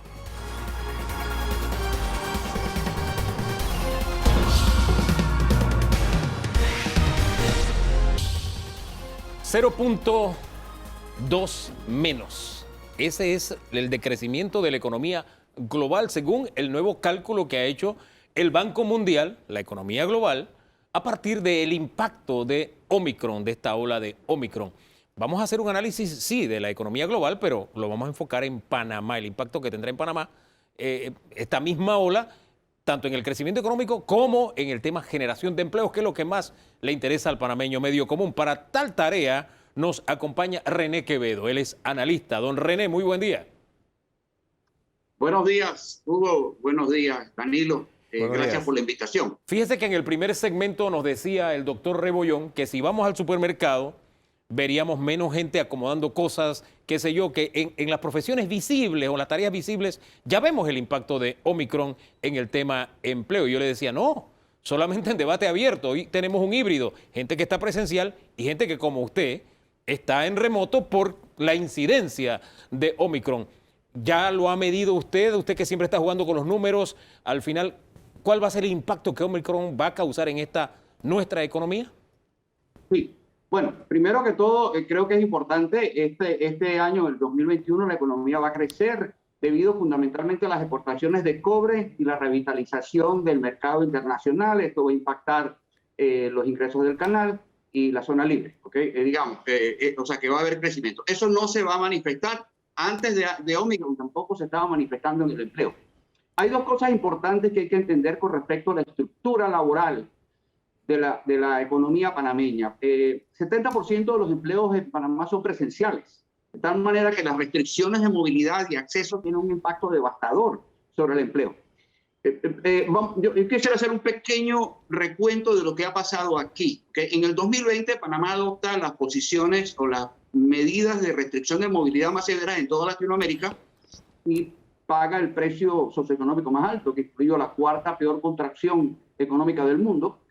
El sector privado, y quiero centrarme ahí en el empleo, el sector privado pierde 364,000 empleos formales y otros 284,000 trabajadores se les suspende el contrato. Esto quiere decir que 3 de cada 4 trabajadores formales de la empresa privada panameña perdieron su trabajo o vieron sus contratos suspendidos. Eso es un hecho. 2021 comenzamos a recuperarnos. Se recuperaron 156,000 de estos empleos, lo cual es importante, hay que destacarlo, pero estamos en una etapa de reconstrucción. Cuando hacemos el balance de los 2 años, una cuestión muy importante también, en la planilla estatal aumentó de manera importante. Cuando hacemos el balance de los 2 años, tenemos que se perdieron 238,000 empleos formales del sector privado. La planilla estatal aumentó en 71,000 funcionarios. Tenemos un índice de desempleo teórico de 11.3% que no contabiliza los beneficiarios del Vale Solidario, que para octubre eran 610,000. De tal manera que esa medición se ubica más alrededor del 32% de desempleo, un poco dentro de la realidad. Don René, allí, hagamos un alto allí, porque ese es todo el mar de fondo histórico y usted lo ha dibujado muy bien. El año comienza con todo ese mar de fondo, pero viene Omicron. Y lo que le planteaba al principio es que ya es notorio el ausentismo laboral, etcétera, producto de esta pandemia. ¿Qué impacto tendrá esto entonces? Definitivamente. Sí, yo creo que entonces es importante también entendamos que la generación de nuevos empleos el año pasado fue 42% inferior a la del 2019. Llega Omicron en ese escenario. Omicron va a impactar por 2 vías. Primero, lo que ya estamos viendo, las incapacidades. Si a ti te da Omicron, pues, el protocolo es 10 días, tú sales de circulación. Eso está teniendo un impacto muy fuerte en las empresas. En el sector asalariado, que en el 2003 era 53% de los empleos, el año pasado bajó a 34% de los empleos. Entonces nos está golpeando en un área que ya está débil. Pero donde más impacto va a ocasionar es en los niveles de consumo. Y como dijiste antes, los niveles de circulación. El 70% de los empleos de Panamá son presenciales y en consecuencia 70% del consumo también. No olvidemos que antes de Omicron, entre enero y noviembre del año pasado, el tráfico de pasajeros en mi bus y el metro fue 46% inferior al de 2019. Entonces, esto va a tener un impacto importante. No olvidemos que en el 2020 el consumo cayó en $600 millones mensuales. ¿Okay? Entonces, digamos, esto describe un poco el panorama. Yo tengo mis esperanzas en base a lo que he estado viendo de los especialistas. Omicron es una variante con síntomas leves, aún en países con bajos niveles de vacunación y de ciclo corto, porque ya inclusive se está saliendo en Sudáfrica, se está saliendo ya hay una caída muy fuerte, ha habido 86% de reducción en los casos en el último mes. Yo aspiraría, y escuchando al ministro Sucre decir que, bueno, quedan 2 o 3 semanas de incremento en los casos, pero esto va a ceder. Así que yo estimaría que para, digamos, marzo, finales de febrero, podamos retomar realmente el sendero de la generación de empleo, que tiene que ser la prioridad número 1. El enemigo no es el virus, el enemigo es el hambre. Y yo creo que es importante que sigamos las recomendaciones de las autoridades, nos cuidemos, nos sigamos cuidando, y definitivamente creo que es importante nuestra generación de empleo se encuentra secuestrada por la paranoia sanitaria. ¿Okay? Y no quiero en este sentido, creo que el gobierno está haciendo una excelente labor, pero creo que hay que tenerle miedo al miedo. ¿Okay? Creo que esto lo vamos a superar. Obviamente hay que cuidarse, esto es contagioso, pero definitivamente creo que es un tema donde todos tenemos que poner de nuestra parte. Don Danilo Toro. Don René, escuchándolo, quiero plantearle esto. Por cada 1,000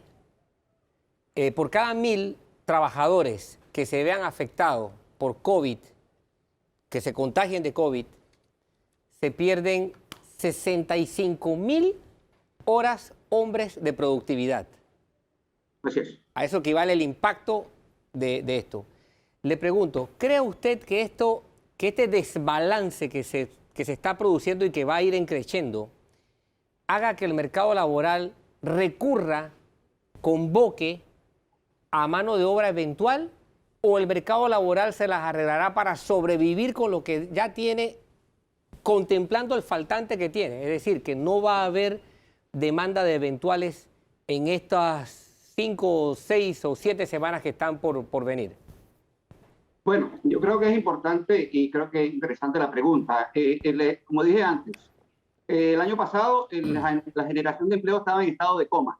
¿Okay? En el 2021 pasó la sala del recobro. ¿Okay? Creo que vamos a ver un impacto definitivamente en la expansión del empleo formal. Esto va a ocasionar que la generación de empleo formal, que debe ser nuestra primerísima prioridad, porque si no generamos empleo formal, la caja del Seguro Social está condenada a muerte. Esto va a tener un impacto muy fuerte. 1.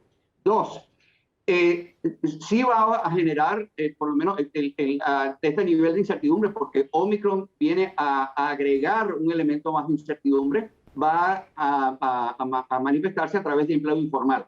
Ahora, pienso que eso va a ser, espero y aspiro que sea un efecto corto, ¿okay? Y nosotros podamos ver, como dije antes, digamos hacia finales del primer trimestre, una revitalización del ritmo de recuperación de empleo. Como dije antes, el año pasado fue 42% inferior al 2019. La crisis laboral no ha tocado fondo. Yo creo que es importante saber esto. Existe un alto nivel de incertidumbre en el clima de inversiones en el país. ¿Okay? Eso fue antes de Omicron. Omicron agrega incertidumbre, ¿no? Pero definitivamente una cuestión muy importante también es que a la gente tener miedo, no va a haber mayor movimiento, ¿verdad? Y esto me va a impactar el consumo. Entonces creo que hasta que no logremos superar esta ola, creo que vamos a ver un impacto importante en los niveles de consumo. Creo que, como dije antes, sí va a haber la tendencia al aumento en el empleo informal, y yo espero y tengo mi confianza de que sea, digamos, a fin de febrero, principios de marzo, podamos comenzar a retomar lo que es la reconstrucción de las fuentes de empleo. Máxime que Omicron le va a pegar a los 7 sectores que ocasionaron la catástrofe laboral del 2020, ¿no? Así que tenemos que esperar y seguir las recomendaciones y cuidarnos y esperar que esto pues, siga su curso y se puedan controlar los contagios, ¿no? El Banco Mundial ha tenido que replantearse el cálculo del crecimiento global de la economía por el impacto de Omicron en el primer trimestre. En la economía local habrá que hacer lo mismo, habrá que replantearse el índice de crecimiento o las perspectivas de crecimiento que había para la economía. Probablemente, sí. Sin embargo, el crecimiento o digamos, los sectores que están generando el crecimiento económico en Panamá se van a mantener fuertes. Exportaciones de cobre, porque es el sector externo. Es el sector interno donde tenemos el problema. Y sobre todo, en cuanto a la generación de empleo, sí va a haber algún ajuste, no espero que sea grande. No olvidemos que en el 2021 la economía, bueno, hay que esperar los indicadores oficiales, pero va a haber un crecimiento superior al 13%, ¿no? Así que creo que es probable que esto tenga un impacto definitivamente en el 2022, las previsiones. Haya un punto menos probablemente de crecimiento, pero creo que estamos, a ver, no voy a decir que estamos bien, pero sí creo que Panamá tiene, primero tiene un alto nivel de gente vacunada, en comparación, por ejemplo, con Sudáfrica, que tiene 24% de población vacunada, nosotros tenemos más de 80%. Entonces creo que esto nos da a nosotros una confianza para esperar que el impacto económico sea menor y que lo podamos superar relativamente rápido. Bien, este es un año en el que se prevé una inflación importante, aún para nuestro país, que no registra tradicionalmente cambios de inflaciones altos, se va a sentir. Y la inflación mundial nos va a afectar por lo que Panamá importa. Tomando en consideración esta inflación y el impacto que COVID está causándole a la economía de países productores como China o los países orientales, que ya es grande, ¿ve usted que todavía el panorama de Panamá puede resentirse más en materia de consumo? Porque lo que usted acaba de señalar es que le preocupa más el consumo que otra cosa, que es lo que mantiene adormecida la economía. Entonces quisiera traer el elemento de la inflación fuera y dentro de Panamá. Sí, definitivamente. Panamá depende mucho de lo que importa, ¿ok?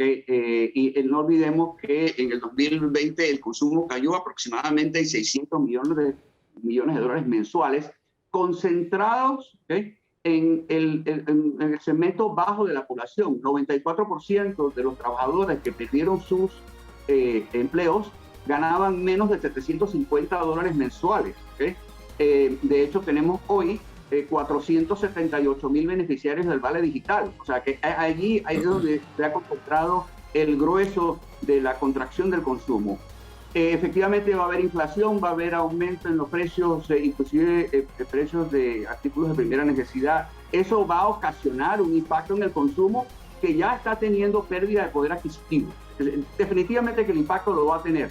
¿Cuál va a ser el efecto al final del día de todo esto en lo que es crecimiento económico y sobre todo generación de empleo, que debe ser la obsesión nacional?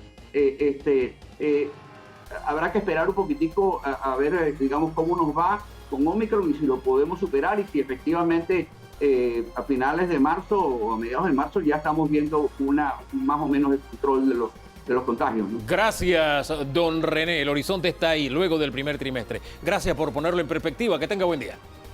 René Quevedo es analista. Con sus puntos de vista concluimos el programa de hoy. Recuerde que usted puede revivirlo a las 3 en la pantalla EcoTV hoy mismo o está también disponible en la plataforma de YouTube de Telemetro Reporta. Gracias por la sintonía. El próximo domingo, don Danilo, volvemos a estar juntos otra vez aquí en Debate Abierto. De aquí entonces hacemos el esfuerzo y nos seguimos regalando el mejor domingo de nuestras vidas. ¿Le parece? Bendiciones.